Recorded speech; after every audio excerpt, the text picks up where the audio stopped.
తెంపు.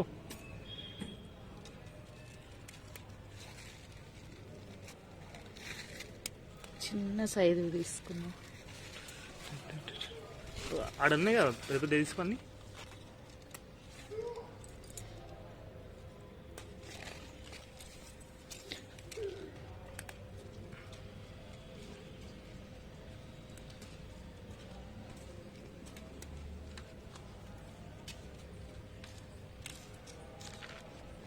ఇవన్నీ తీసుకో. పెద్దది చాలు. చాలా.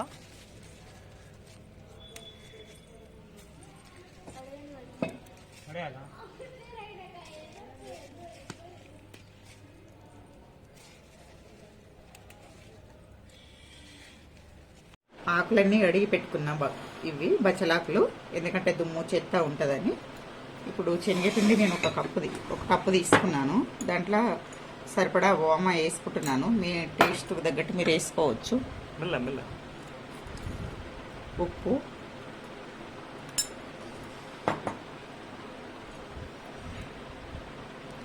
కొంచెం చిటికెడంత పసుపు,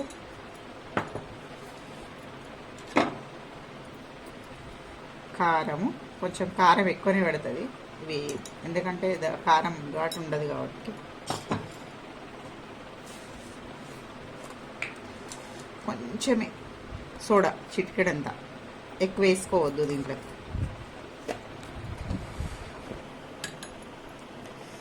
ఇప్పుడు ఒక కప్పు తీసుకున్నా కదా, ఒక 2 చెంచాల కార్న్ఫ్లోర్ తీసుకుంటున్నాను. బియ్యం పిండి వాడట్లేదు.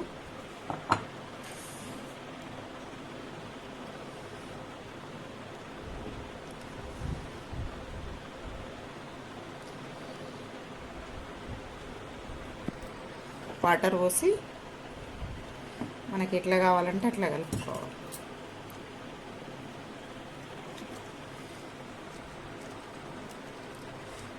కొంచెం పల్చగానే ఉండాలి, వీటికి మందంగా ఉండొద్దు. స్టవ్ వెలిగించి మనం పెట్టేసుకొని, చాలు కొన్ని వేస్తాం కాబట్టి. ఆయిల్ వేడయింది. ఇప్పుడు బజ్జీ వేసుకుందాము. ఈ ఆకును తీసుకొని ఇట్లా ముంచుకొని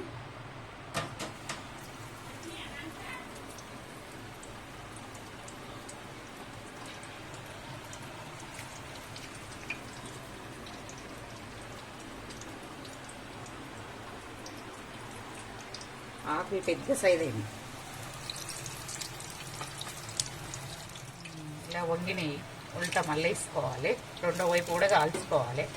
కొంచెం సిట్కడే సోడా వేసినా కూడా అది అయింది. ఎక్కువ వేసుకోవద్దు వీటికి.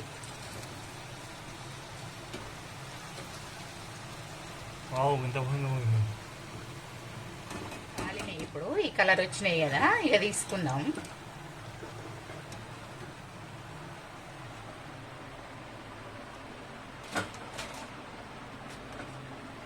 సూపర్ ఉన్నాయి.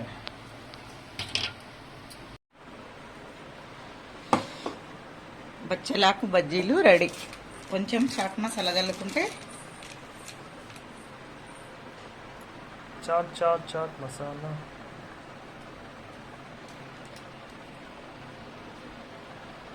Super tasty. వేడి బచ్చలాకు బజ్జీలు.